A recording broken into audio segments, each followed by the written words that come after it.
नमस्कार फ्रेंड्स, मैं Nitish Kumar GS magic के इस यूट्यूब चैनल पे मैं आपका स्वागत करता हूं। आज हम आपको जो पढ़ाने वाले हैं, आज पढ़ाएंगे राज्यसभा के बारे में, complete to the point, exam point of view से जो क्वेश्चंस पूछे जाते हैं। तो चलिए बिना देर किए हुए समझते हैं। फर्स्ट ऑफ ऑल अगर बात करेंगे राज्यसभा का, तो राज्यसभा को हम डिफरेंट के नाम से जाने जाते हैं। हालांकि पिछले क्लास में मैंने लोकसभा को पढ़ाया था, आज राज्यसभा के बारे में समझेंगे। फर्स्ट ऑफ ऑल राज्यसभा को अलग अलग नामों से जानते हैं। जैसा कि फर्स्ट ऑफ ऑल देख रहे हैं राज्यसभा इसका मैं मतलब भी बताऊंगा। राज्यसभा जिसे अस्थाई सदन भी कहा जाता है, जिसे अस्थाई सदन इसलिए कहा जाता है क्योंकि इसे कभी भंग नहीं किया जा सकता है, तो अस्थाई सदन हो गया। इसे विशेषज्ञों का सदन कहा जाता है। आगे बात करेंगे, इसे इंग्लिश में बात करेंगे काउंसिल ऑफ स्टेट कहा जाता है। नेक्स्ट बात करेंगे जिसे उच्च सदन भी कहा जाता है। तो आपने देखा कि राज्यसभा को अलग अलग नामों से हम जानते हैं। क्यों जानते हैं, एक एक चीज को समझेंगे। फर्स्ट ऑफ ऑल देखते हैं इसके कंस्ट्रक्शन के बारे में, इसकी संरचनाएं के बारे में। अगर संरचना आप देखेंगे तो राज्यसभा में अधिकतम सदस्यों की संख्या 250 होती है। तो ये आप ध्यान रखेंगे कि राज्यसभा में अधिकतम सदस्यों की संख्या कितना हो गया, 250। लेकिन यहाँ पे क्या है कि वर्तमान में अगर पूछे तो 245। टू द पॉइंट समझेंगे कि राज्यसभा में अधिकतम सदस्यों की संख्या 250 होती है, जबकि वर्तमान में 245 है। अब बात करेंगे ये 245 में क्या होता है कि 238 अधिकतम राज्य और संघ, दैट मीन्स केंद्र शासित प्रदेश और राज्यों से 238 आ सकते हैं। अधिकतम कितना आ सकते हैं, 238, लेकिन एक्चुअल में आते हैं 233 ही आते हैं, 233 ही आते हैं। तो 233 से जो आते हैं राज्य एवं केंद्र शासित प्रदेश, दैट मीन्स स्टेट और यूटी मिलाकर आते हैं 233, लेकिन अधिकतम आ सकते हैं 238। इस बात पे ध्यान रखेंगे कि अधिकतम संघ और राज्य दोनों मिलाकर अधिकतम कितना आ सकते हैं, 238 आ सकते हैं। कितना, 200, और आते कितने हैं, 233। तो ध्यान रखना है, अगर अधिकतम आ सकते हैं कितना, 238, लेकिन आते कितना है केंद्र और राज्य मिलाकर, 233। ये आप समझ जाएंगे। लेकिन और आगे आप बढ़ेंगे तो 233 जो अभी आते हैं प्रेजेंट में, तो 233 जो है केंद्र एवं ये दैट मीन्स स्टेट और केंद्र शासित प्रदेश दोनों जगह से आते हैं। तो दो केंद्र शासित प्रदेश भी है, एक दिल्ली है, एक पुदुचेरी है। वहां से भी लोकसभा में और राज्यसभा में दोनों चुनाते हैं। तो ध्यान रखेंगे, ये जो मैं 233 की बात कर रहा हूं, यह राज्य प्रेजेंट में राज्यसभा में 233 आते हैं, दोनों मिलाकर केंद्र शासित प्रदेश और राज्य मिलाकर, लेकिन आ सकते हैं 238 दोनों मिलाकर राज्य एवं केंद्र शासित प्रदेश। लेकिन इधर बात करेंगे सिर्फ और सिर्फ स्टेट से, राज्य से 229 आते हैं, और बात करेगा केंद्र शासित प्रदेश से तो 3 है दिल्ली से और 1 है पुदुचेरी से, तो यही 4 है। तो ध्यान रखेंगे, यहां से क्वेश्चन पूछने का तरीका होता है कि राज्यसभा में अधिकतम सीट कितना, 250, वर्तमान में कितना, 245, लेकिन मैक्सिमम कितने आ सकते हैं संघ और राज्य दोनों से, दैट मीन्स केंद्र शासित प्रदेश और राज्य मिलाकर अधिकतम आ सकते हैं 238, लेकिन वर्तमान में आते हैं 233। ये दोनों मिलाकर है केंद्र शासित प्रदेश और राज्य मिलाकर। लेकिन इसको भी अगर अलग अलग करेंगे तो 229 सिर्फ और सिर्फ स्टेट से, राज्य से, और 4 केंद्र शासित प्रदेश से, जिसमें कि 3 दिल्ली और 1 पुदुचेरी। तो ये आपने देखा कि 233 दोनों मिलाकर जो है 233 अधिकतम वर्तमान में अभी आते हैं। तो ये ध्यान रखना है, राज्य से 229, सिर्फ केंद्र शासित प्रदेश से 4। तो आप ये चीज समझ गए होंगे। अब इधर बात करेंगे, ये 12 सदस्यों को जो पावर रहता है राष्ट्रपति के पास, यह अधिकार रहता है कि 12 व्यक्तियों को हम मनोनयन कर सकते हैं। हालांकि ये जो आपने देखा, इनको निर्वाचन होता है, इनका निर्वाचन किया जाता है, लेकिन इन्हें मनोनयन करते हैं कौन, राष्ट्रपति। अगर बात करेंगे कि 12 व्यक्तियों को मनोनयन करते हैं राष्ट्रपति, तो ये आपसे पूछेगा कि 12 व्यक्तियों को मनोनयन किया जाता है, यह किस आर्टिकल के तहत, तो 80 का 3, जी हाँ, यह 80 का C, तो 80 का 3, 80 जो आपका राज्यसभा अनुच्छेद 80 में है ही। तो 80 का 3 में यह 12 व्यक्तियों को जो मनोनयन करते हैं राष्ट्रपति, वो वर्णित है। अब वो 4 व्यक्ति कौन कौन होते हैं, तो ये 12 व्यक्ति कौन कौन होते हैं, तो 12 व्यक्ति 4 क्षेत्रों से, जी हाँ 4 क्षेत्रों से। कठिनाई होगी याद करने में, तो समझिएगा।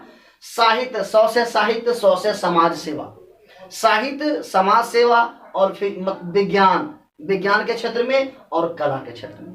ये 4 क्षेत्रों से राष्ट्रपति के पास अधिकार रहता है। ये 4 जो एक्सपर्ट होते हैं 4 क्षेत्रों का, उनका मनोनयन करने का अधिकार राष्ट्रपति महोदय के पास रहता है। ये चारों एक्सपर्ट होना चाहिए, ये आपने समझा कि 12 व्यक्तियों को मनोनयन राज्यसभा में कौन करेगा, राष्ट्रपति। लेकिन राष्ट्रपति करता है सिर्फ अपने मन मुताबिक नहीं कर लेता है, वो अपने उनका विवेक स्वविवेक रूप में नहीं करता है, वो मंत्री परिषद की सलाह पर ये 12 व्यक्तियों का मनोनयन ये 4 क्षेत्रों से, साहित्य, सामाजिक सेवा, विज्ञान और कला, ये 4 क्षेत्रों के जो एक्सपर्ट होते हैं उन्हें मनोनयन करता है कौन, राष्ट्रपति। तो ये आप समझ गए होंगे। यहाँ पे आपको कंफ्यूजन होगा कि सर आपने बताया कला, साहित्य, समाज सेवा, विज्ञान, तो राज्यसभा के सदस्य को हाल ही में आप सुने होंगे 2012 के अप्रोक्सीमेट में सचिन तेंदुलकर जी को, जो महान खिलाड़ी माने जाते हैं, उनका मनोनयन किया राष्ट्रपति महोदय ने। वो किस से संबंधित रखते हैं, यहाँ पे आपको कंफ्यूजन होगा। तो जी हाँ, रीजन क्या था कि 2012 में जब सचिन तेंदुलकर जी को राज्यसभा का सदस्य मनोनयन किया गया, बनाया गया, तब क्या हुआ कि इस पे भी ब्लेमिंग, दैट मीन्स ये मैटर जो है सुप्रीम कोर्ट में गया। तो सुप्रीम कोर्ट ने यह अपना फैसला दिया था कि जो सचिन तेंदुलकर महोदय हैं, सचिन तेंदुलकर को जो राज्यसभा का सदस्य के रूप में मनोनयन किया गया है, वो जो है क्रिकेट का एक एक्सपर्ट ही हैं, खिलाड़ी हैं, एक्सपर्ट हैं। वो कला में नहीं कर सकते हैं, कला का एग्जैक्ट उन्होंने तर्क नहीं दिया था। हालांकि खेलना एक कला ही है, लेकिन उन्होंने एग्जैक्ट ये नहीं दिया था। उन्होंने बताया था कि ये जो 12 विशेषज्ञों का मनोनयन करते हैं वो विशेषज्ञ होना चाहिए, और खेल का ये विशेषज्ञ हैं, मत का एक्सपर्ट है। इस वजह से सचिन को राज्यसभा का सदस्य मनोनयन किया गया। उसी प्रकार सचिन तेंदुलकर को किया गया था, MC मैरी कॉम को किया गया था, नवजोत सिंह सिद्धू को किया गया था, और भी बहुत सारे व्यक्ति थे। तो ये आप समझ गए होंगे, आप कंफ्यूजन आपको नहीं होगा, क्योंकि एक्सपर्ट को करता है अनुच्छेद 80 का 3 के तहत राष्ट्रपति मनोनयन करता है, लेकिन मंत्री परिषद के सलाह से ही करेगा। तो आई होप ये संरचना आप समझ गए होंगे। आगे बात करेंगे कि ये राज्यसभा का निर्वाचन कैसे होता है, इनका निर्वाचन कौन करता है। तो निर्वाचन इसका करता है, मैंने आपको पहले बताया था, इसका जो हेडलाइन है राज्यसभा। तो राज्य मतलब राज्यों को रिप्रेजेंट करने के लिए राज्य और संघ, दैट मीन्स क्या, शासित प्रदेश अपने अपने मेंबर को चुनते हैं। तो इसीलिए राज्यसभा इसका नाम दिया गया है, क्योंकि ये नाम इसका जो राज्यसभा है कि राज्यों को रिप्रेजेंट करने के लिए ही ये जो है राज्य केंद्र शासित प्रदेश अपने सदस्यों को चुनकर राज्यसभा में भेजता है। तो इनका जो चुनाव होता है, ध्यान रखेंगे, इनका अनुपातिक प्रतिनिधित्व पद्धति के तहत होता है या फिर एकल संक्रमणीय मत के द्वारा। ये आपको मैंने बताया था, और नहीं बताया तो राष्ट्रपति चैप्टर में मैं पढ़ाऊंगा आपको कि राष्ट्रपति का जो चुनाव होता है इसी अनुपातिक प्रतिनिधित्व पद्धति के तहत होता है या एकल संक्रमणीय मत के द्वारा होता है। तो ध्यान रखेंगे ये दोनों मत। आप बोलेंगे सर ये क्या है, तो ये क्या है बाबू समझेंगे।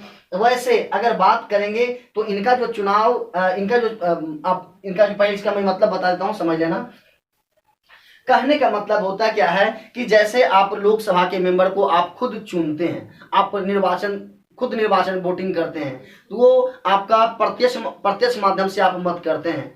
लेकिन इसमें क्या होता है कि राज्यसभा का जो सदस्य का जो निर्वाचन होता है वो अनुपातिक प्रतिनिधित्व पद्धति के तहत होता है। दैट मीन्स आपके द्वारा जो MLA चुने गए हैं वो इनको चुनेंगे, और वो जो चुनेंगे अनुपातिक प्रतिनिधित्व पद्धति या एकल संक्रमणीय मत से। अब ये क्या होता है, ये कहने का मतलब क्या होता है, मान लेते हैं कोई ABC 3 व्यक्ति है। अगर आपको मत देने का, अगर आप चाहते हैं कि नहीं राज्यसभा के सदस्य के रूप में A बने, लेकिन आपको ये इसका मैं मतलब बता रहा हूं अनुपातिक प्रतिनिधित्व पद्धति का मतलब, अगर आपको लगता है आपने A को वोटिंग किया, लेकिन आपके तो ये तो आपने मत दे दिया A, लेकिन आपसे ये भी पूछा जाएगा अगर A नहीं चुना जाता है, सपोज दैट, क्योंकि सबको तो आप चुन नहीं सकते हैं, तो अगर A के बाद अगर आप चाहेंगे तो किसको आप राज्यसभा सदस्य बनने के रूप में देखना चाहते हैं, तो आप मान लिया जाए आप B को चुने। फिर आपके पास ऑप्शन आएगा, अगर बी को अगर आप नहीं बी अगर बी नहीं बन पाता है तो बी के बाद आप किसको देखना चाहेंगे, तो सी। इस प्रकार से ये अनुपातिक पद्धति प्रणाली कहलाता है, जो हमने यहाँ पे लिखा है, या एकल संक्रमणीय मत के द्वारा। तो हर व्यक्ति को ये ऑप्शन मिलता है, आप मत दीजिए, लेकिन मत आपके साथ साथ में आपको ये भी देना है कि किसे आप प्राथमिकता देना चाहते हैं, ए को या बी को या सी को। यही कहलाता है एकल संक्रमणीय मत द्वारा। आई होप आप समझ गए होंगे। तो इसका तो निर्वाचन इस पद्धति से होता है। अब बात आता है, और ध्यान रखेंगे, ये जो ये इस अनुपातिक पद्धति का जो निर्वाचन होता है, अप्रत्यक्ष द्वारा राज्यों के विधानसभा इन्हें चुनते हैं। दैट मीन्स राज्य जो एमएलए को आप जिताते हैं, वही एमएलए राज्यसभा में सदस्यों को चुनते हैं। कौन चुनते हैं? अप्रत्यक्ष माध्यम से। अप्रत्यक्ष माध्यम इसीलिए हमने बोला क्योंकि आप मत उनको नहीं देते हैं, डायरेक्ट जनता नहीं देती हैं, जनता के द्वारा चुने गए जो एमएलए होते हैं, एमएलए देते हैं, इस वजह से कहते हैं अप्रत्यक्ष द्वारा। और राज्यों के विधानसभा जो विधानसभा दैट मीन्स एमएलए होते हैं, वो जाकर के राज्यसभा सदस्य को चुनते हैं। तो ये आप समझ गए होंगे। अब बात करेंगे ये जो सीटों का बंटवारा अलग अलग राज्यों का, जैसे कि आपने सुना होगा कि बिहार का राज्यसभा सीटों की संख्या 16 है, यूपी का 31 है, अलग अलग राज्यों का लोकसभा भी है और राज्यसभा का भी है। तो ये जो सीट का जो बंटवारा हुआ था, ये हुआ था 1971 के अकॉर्डिंग, दैट मीन्स 1971 के अकॉर्डिंग जिस राज्य की जितनी जनसंख्या है उस आधार पर सीटों की बंटवारा की गई थी। और मैंने आपको ये भी पढ़ाया था कि 2026 तक जो 84वां संविधान संशोधन लाया गया, ये जो है 2026 तक सीटों में कोई चेंजिंग नहीं होगा।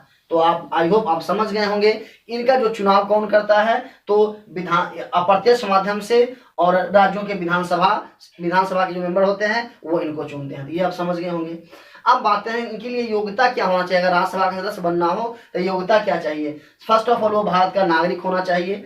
वो राज्यसभा सदस्य बनने के लिए 30, मैंने बताया ही था आपको कि अगर बात करता है लोकसभा का, तो लोकसभा का मैंने बताया था 25, राज्यसभा का मैंने बताया था 30, और राष्ट्रपति के लिए बताया था 35 साल। तो 25, 30, 35 ध्यान रखेंगे।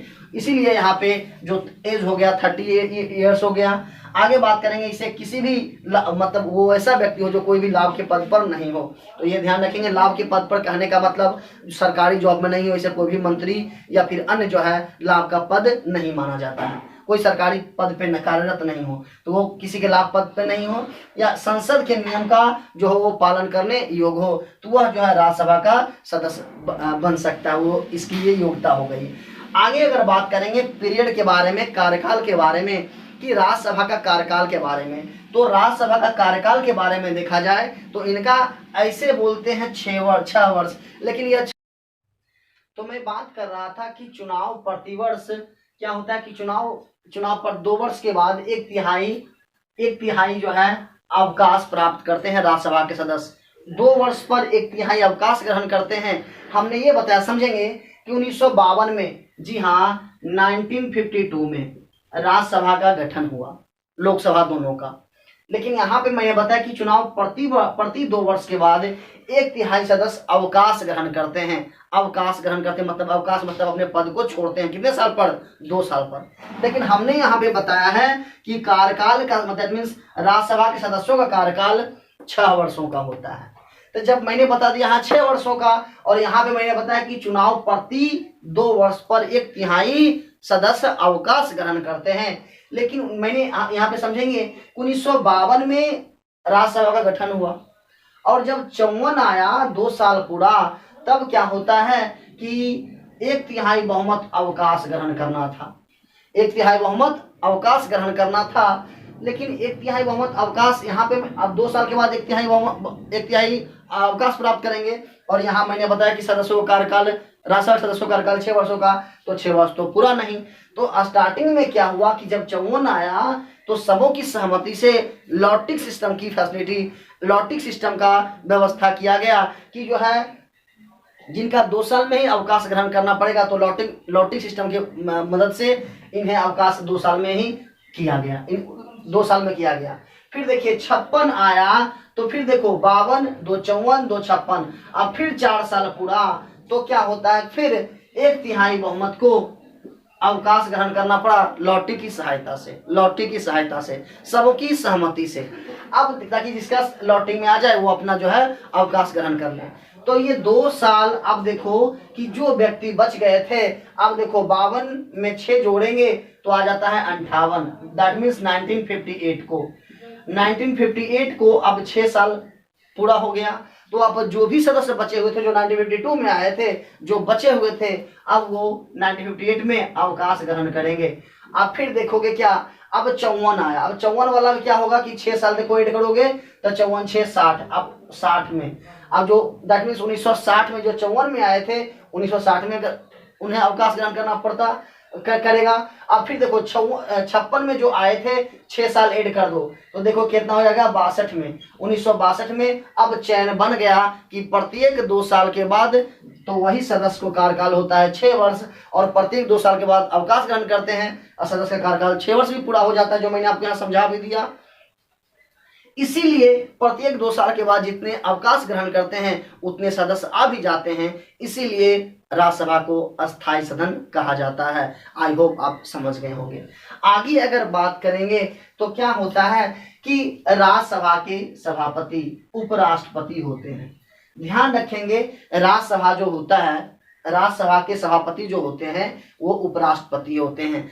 ध्यान रखिएगा कि उपराष्ट्रपति को जो सैलरी मिलता है, ये उपराष्ट्रपति का जो सैलरी मिलता है ये सभापति के कारण मिलता है, ना कि उपराष्ट्रपति के कारण। ठीक है, तो पूछेगा उपराष्ट्रपति का सैलरी कितना जी, अभी प्रेजेंट में है 4 लाख, राष्ट्रपति का 5 और उपराष्ट्रपति का 4 लाख। तो ये 4 लाख जो सैलरी मिलता है उपराष्ट्रपति को, ये मिलता है सभापति होने का कारण, ना कि उपराष्ट्रपति कारण। समझ गए कि जो उपराष्ट्रपति बनेंगे वही सभापति भी होंगे। इसीलिए आपसे क्वेश्चन पूछता है कि प्रथम जो है सभापति कौन रहे हमारे राज्यसभा के, तो ये हो जाते हैं कि प्रथम उपराष्ट्रपति कौन थे, सर्वपल्ली राधाकृष्णन, इसीलिए वो प्रथम सभापति सर्वपल्ली राधाकृष्णन होंगे। तो ध्यान रखिएगा ये उपराष्ट्रपति होते हैं। आगे बात करेंगे तो ये राज्यसभा के सदस्य के रूप में ये नहीं होते हैं, ये उपराष्ट्रपति होते हैं, और हमारे संविधान में वर्णित है कि जो उपराष्ट्रपति रहेंगे वही राज्यसभा के सभापति रहेंगे। ये क्वेश्चन पूछता है कि जैसे लोकसभा अध्यक्ष लोकसभा सदस्यों के ही रूप में रहते हैं तब जाकर के वो लोकसभा के अध्यक्ष बनते हैं, लेकिन उपराष्ट्रपति क्या होता है, उपराष्ट्रपति राज्यसभा के सदस्य के रूप में नहीं रहता है, ये बाहर के सदस्य होते हैं। कई बार पूछेगा ऑप्शन वाइज, या तो आप ध्यान रखेंगे कि उपराष्ट्रपति राज्यसभा के सदस्य के रूप में नहीं रहता है। आगे बात करेंगे, उपराष्ट्रपति तो सभापति रहते हैं और एक उपसभापति ही रहता है, और ये उपसभापति रहता है यह राज्यसभा के सदस्य के रूप में ही सदस्यों में से ही चुने जाते हैं। तो ये ध्यान रखेंगे कि उपसभापति उसके सदस्य में से ही रहते हैं। और ध्यान क्या रखना है, अगर ऐसे उपराष्ट्रपति को अगर त्यागपत्र देना होगा तो यह देगा राष्ट्रपति को, ना कि देगा उपसभापति को। लेकिन उपसभापति को अगर त्यागपत्र देना होगा तो ये देगा उपराष्ट्रपति को। ये बात ध्यान रखेंगे। क्लियर? तो उपसभापति को अगर त्यागपत्र देना होगा तो वो उपराष्ट्रपति को देंगे, लेकिन उपराष्ट्रपति को त्यागपत्र देना होगा तो ये उपसभापति को नहीं देगा, ये देगा राष्ट्रपति को।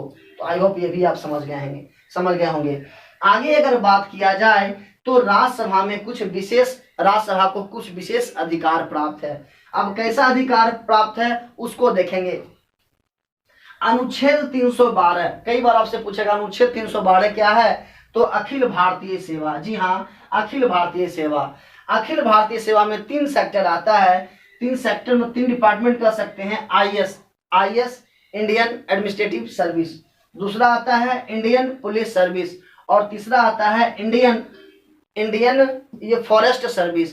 ध्यान रखिएगा, क्वेश्चन आपको फंसाएगा कि निम्नलिखित में से कौन सा अखिल भारतीय सेवा नहीं है, जिसमें आपको दिया रहेगा आईएफएस तो रहता है, यहाँ पे इंडियन फॉरेन सर्विस दे देगा, तो भारतीय विदेश सेवा अखिल भारतीय सेवा का अंग नहीं है। ये क्वेश्चन आपसे कई बार पूछे गए हैं और आपसे पूछा जाएगा, तो ध्यान रखेंगे भारतीय विदेश सेवा अखिल भारतीय सेवा का अंग नहीं है, तो ये ध्यान रखेंगे। और किसी भी को, दैट मीन्स कहने का मतलब ये आईएएस आईपीएस आईएफएस ये अखिल भारतीय सेवा है, तो ये अखिल भारतीय सेवा का अंग है या नहीं, ये रिप्रेजेंट जो करते हैं, ये जो पेश करते हैं राज्यसभा में ही पेश किया जाता है पहले, तब जाकर के कहीं पे पेश किया जाएगा, पहले पेश किया जाता है राज्यसभा में। तो ध्यान रखेंगे।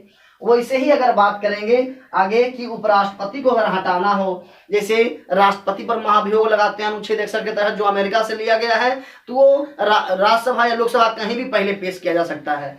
उसी प्रकार अगर उपराष्ट्रपति को हटाना हो तो पहले ये प्रस्ताव राज्यसभा में पारित करना होगा, उसके बाद ही कहीं जाएगा। तो ये ध्यान रखिएगा कि उपराष्ट्रपति को हटाने के लिए पहले हमें कहाँ प्रस्ताव पारित करना होगा, तो फर्स्ट ऑफ ऑल राज्यसभा में। उसी प्रकार अखिल भारतीय सेवा का अंग है या नहीं, ये जो है पेश करना पड़ेगा कहाँ, पहले राज्यसभा में। तो आई होप ये भी आप समझ गए होंगे। आगे बात करेंगे अनुच्छेद 249 में। 249, अब 249 क्या है भैया, समझेंगे। कहता है राज्यसभा का 2/3 बहुमत से, राज्यसभा के 2/3 बहुमत से पारित कर दे। मतलब राज्यसभा का जो, राज्यसभा में कहने का मतलब हमारा क्या है, अगर मान लेते हैं आप, मैंने संवर्ती सूची पढ़ाया होगा, संवर्ती सूची दैट मीन्स सूची पढ़ाया होगा अनुसूची 7 में। अनुसूची में मैंने 3 सूची के बारे में मैंने जिक्र किया था। एक होता है संवर्ती सूची, एक होता है राज्य सूची, एक होता है केंद्र सूची, संघ सूची। संघ केंद्र एक ही बात हुआ। तो कहने का मतलब क्या है कि राज्यसभा का जो सदस्य होगा 2/3 बहुमत से क्या पारित कर देगा कि राज्य सूची का कोई विषय है, राज्य सूची का कोई विषय राष्ट्रीय स्तर का है, कोई राज्य सूची का कोई विषय है वो राष्ट्रीय स्तर का है, तो उस विषय पर केंद्र सरकार कानून बना सकती है। ये भी है, ध्यान रखेंगे। अभी आप नहीं समझेंगे, फिर समझिएगा। क्या होता है, एक हमारा राज्य सूची हो गया, जो राज्य सूची कहने का मतलब कोई भी राज्य, स्टेट कानून बना सकता है। संवर्ती सूची पर क्या होता है, दोनों मिलकर बनाएगा। संवर्ती सूची पर राज्य और केंद्र दोनों मिलकर बनाएगा। और एक होता है केंद्र, दैट मीन्स कह सकते हैं संघ सूची, आप कह सकते हैं। तो संघ सूची में केंद्र बनाता है, राज्य सूची में स्टेट बनाता है, संवर्ती में दोनों मिलकर बनाता है। यहाँ पे कह रहा है कोई राज्यसभा 2/3 बहुमत से यह पारित कर देगा कि हमारा कोई राज्य सूची का विषय जो है हमारा राष्ट्रीय स्तर से संबंधित है, राष्ट्रीय हित से, राष्ट्रीय स्तर का है, तो उस पर जो है केंद्र सरकार दैट मीन्स संघ उस पर कानून बना सकता है। अनुच्छेद 249 कहता है। तो आई होप आप राज्यसभा कंप्लीटली आप समझ गए होंगे। और इसकी जो अलग अलग राज्यों का सीट है, राज्य का, केंद्र का, वो मैं अगले वीडियो में सिर्फ और सिर्फ सीट के बारे में लेकर के आऊँगा। आई होप आप समझ गए होंगे। एक बार और रिकॉल करके आप देख सकते हैं इसका कि तमाम यहाँ से क्वेश्चंस वगैरह आते हैं। आप एक एक पॉइंट करके यहाँ पे संरचना इसके देख लेंगे, इसकी निर्वाचन आप देख लेंगे, इसकी योग्यता देख लेंगे, सदस्यों का कार्यकाल 6 वर्षों का होता है वो देख लेंगे। 6 वर्ष का होता है, क्यों होता है, मैंने आपको ये चीज समझा दिया। यहाँ पे उपराष्ट्रपति, उस उपराष्ट्रपति जो होता है राज्यसभा के सदस्य के रूप में नहीं होते हैं, ये बाहर से आते हैं, ये भी मैंने आपको बता दिया। अगर त्यागपत्र की बात आएगी तो उपराष्ट्रपति राष्ट्रपति को देता है, जबकि उपसभापति उपराष्ट्रपति को देगा। ये आप समझ गए। 3 अनुच्छेद संबंधित था, वो भी आप समझ गए। तो प्रत्येक आपने ये चीज समझा कि राज्यसभा, प्रत्येक जो विधानसभा के सदस्य होते हैं वो अपने अपने स्तर से राज्यसभा में सदस्य अपने सदस्य को राज्यसभा में भेजते हैं, इसीलिए ताकि अपने राज्यों को रिप्रेजेंट कर सके राज्यसभा में, उसके बारे में वो बता सके कि हमारे राज्य में क्या प्रॉब्लम है, क्या समस्याएं हैं, ताकि ये जो है बिल पारित हो सके। उसका पहले लोकसभा में जो जाता है, राज्यसभा में जाता है, उसके बाद राष्ट्रपति के जाने के बाद, राष्ट्रपति के बाद फाइनल जाने के बाद जो कोई कानून बनता है, तो इसीलिए राज्यसभा में सदस्य भेजते हैं ये विधानसभा, ताकि इनके हित में वो बात कर सके। आई होप आपको एक अच्छी समझ मिली होगी। तो थैंक यू।